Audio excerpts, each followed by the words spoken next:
In the dynamic world of cryptocurrency, the prevailing condition of the market, with a specific focus on Bitcoin, is marked by a bearish trend as it falls below critical moving averages, including the 200-day and 200-week milestones. This trend is shaped by a confluence of factors, such as the Federal Reserve's hawkish policies, institutional developments, regulatory shifts, and media dynamics, all intertwining to create a complex landscape of price fluctuations and uncertainties. Welcome to CoinVantage. I'll be sharing fresh content regularly, so please feel free to like, subscribe, and comment. Your engagement fuels our content creation. And to remember, this isn't financial advice. Investing in cryptocurrencies carries risks. It is crucial to consult a seasoned financial advisor before making any investment decisions. As the price of Bitcoin has fallen below the 200-day moving average,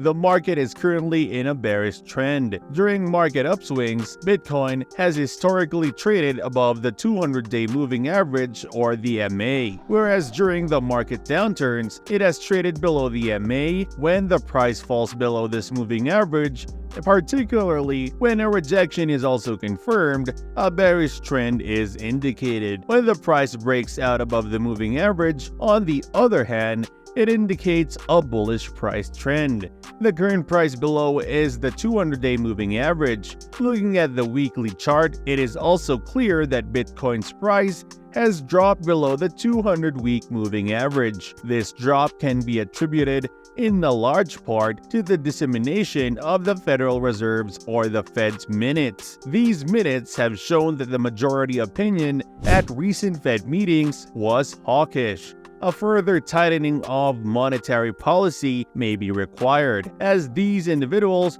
have acknowledged significant inflation risks to the upside. It is important to note, however, that the various opinions expressed in the Fed's minutes were compiled. The minutes from recent Federal Reserve's meetings show a definite leaning towards hawkish position. To put it in another way, this suggests that a rate increase may be forthcoming, perhaps in the month of November. The hawkish mood is likely to strengthen the US dollar and drive up rates, despite the fact that several non-voting Fed officials are leaning towards postponing rate hikes. In the past, we have seen rates rise after the Fed minutes highlight inflation worries. At the moment, Bitcoin is under pressure, which may be tied to the fact that yields on 10-year treasuries are approaching highs not seen since October. It has been a tremendous year for the cryptocurrency market, and Bitcoin in particular. Positive reviews have been absorbed by the market, leading many to expect the Fed to reverse course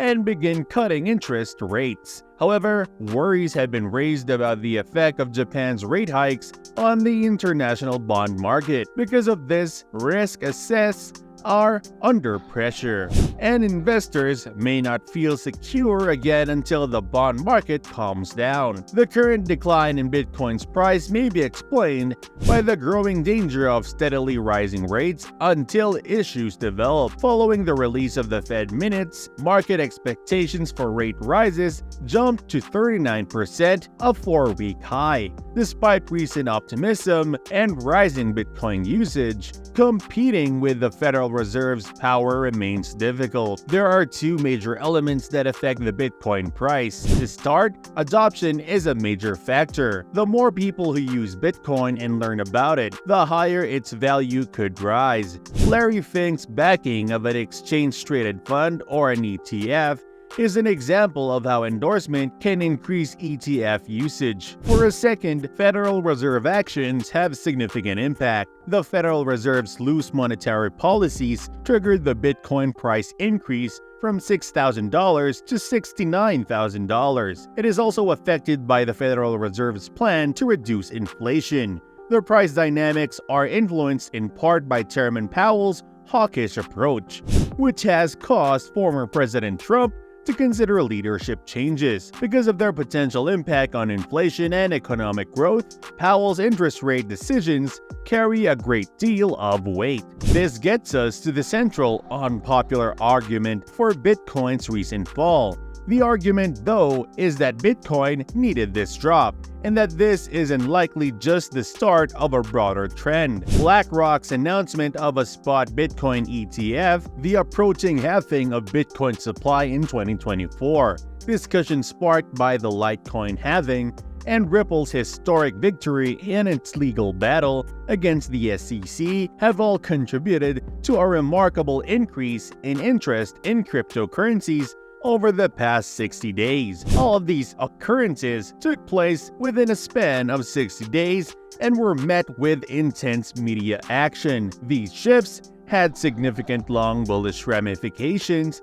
and they also functioned as amazingly accurate indicators of a local high. Comparable examples include coverage of the Coinbase IPO in April 2021, Paris Hilton's support during an appearance on The Tonight Show, and CNBC's promotion of XRP purchases in December 2017 and maybe January 4, 2018. These events are typically indicative of market peaks. It's worth noting that most other channels might not have shared this opinion. However, my goal is to offer an alternative viewpoint. The BlackRock announcement came out on June 15, and Ripple's triumph was officially announced on July 13. Many institutional insiders, however, had already begun buying 6 months before these public statements. At the moment, they are maximizing their profits and minimizing their exposure to risk. This brings us to the third and maybe most important factor in Bitcoin's decline. The most pressing concern